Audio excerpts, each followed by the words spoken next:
అందరికీ నమస్తే. నవ్వొస్తే నవ్వండి, నవ్వు రాకపోయినా నవ్వండి, నవ్వకపోతే ఊరుకోం. ఆ ఛానల్కి స్వాగతం, సుస్వాగతం. ఆంధ్రాలో ఎలక్షన్లు పూర్తయిపోయింది. రిజల్ట్ కోసం అందరూ వెయిటింగ్. ఇక్కడున్న రైతులు అడిగి తెలుసుకుందాం, ఎవరు వస్తారో ఎవరు రారో. చెప్పండి సార్, ఆంధ్రాలో సీఎం ఎవరు అవుతారు అనుకుంటున్నారు?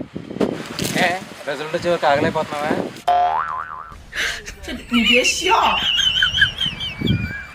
అలా కాదండి, మీకంటూ ఒక ఐడియా ఉంటుంది కదా. నాకు ఐడియా లేదు. జియో ఉంది, ఆఫర్లు బాగున్నాయని అదే వాడేస్తాను.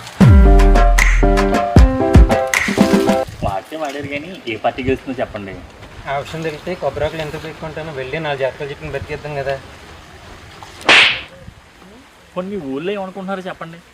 వెళ్ళిపోయిన రంగమ్మ తిరిగి వస్తే బాగున్నాయని అనుకుంటున్నారు. రంగం అంత బాగుంటుంది, చూడలేకుండా ఉండలేకపోతున్నారండి. అంత లేదు, 50 ఏళ్ళు ముసలాన్ని మేమేం చూస్తాం.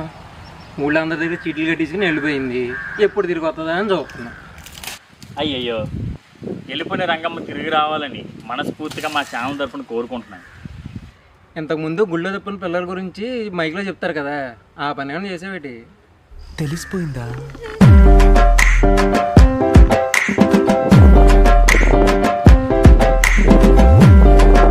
కెమెరామెన్ నవ్వుతూ ఉండాలన్న పాపానికి నువ్వు ఇంక ఏకనవ్వే నవ్వుతున్నావురా.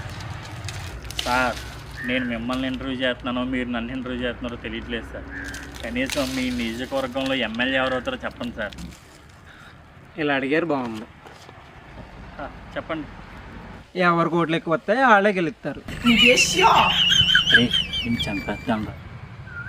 అరే, నిన్ను కూడా చంపేస్తాను రా.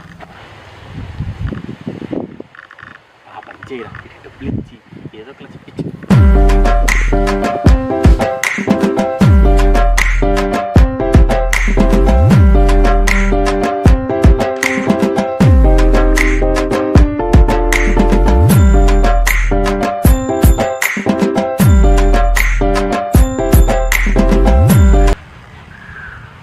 చింతపక్కలేని చింతపండు కేజీ, బెల్లం కేజీ, మంచి నూనె 1/2 కేజీ, సగ్గుబియ్యం 50. అరే, ఆ పేపర్ చూసే చెప్పమంటారా?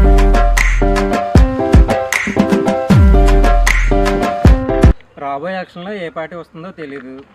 ఈ పేపర్ ఇచ్చినోడికి అసలు తెలీదు. కానీ ఈ పార్టీ గెలిచేలా ఉంది, ఆ పార్టీ మెజార్టీ వచ్చేలా ఉందని చెప్పమని ఈ పేపర్లో రాసి ఉంది. అందుకు నాకు డబ్బులు కూడా ఇచ్చారు. పొలంలో పనిచేసే ప్రతి ఒక్కరైతే నిశానీ కాదు. IMA post graduate. న్యూస్ని న్యూస్లా చదవండి, న్యూసెన్స్లా చదవద్దు. మీ టీఆర్పీ రేట్ల కోసం ప్రజల్ని మభ్యపెట్టద్దు. పోండి ఇక్కడి నుంచి.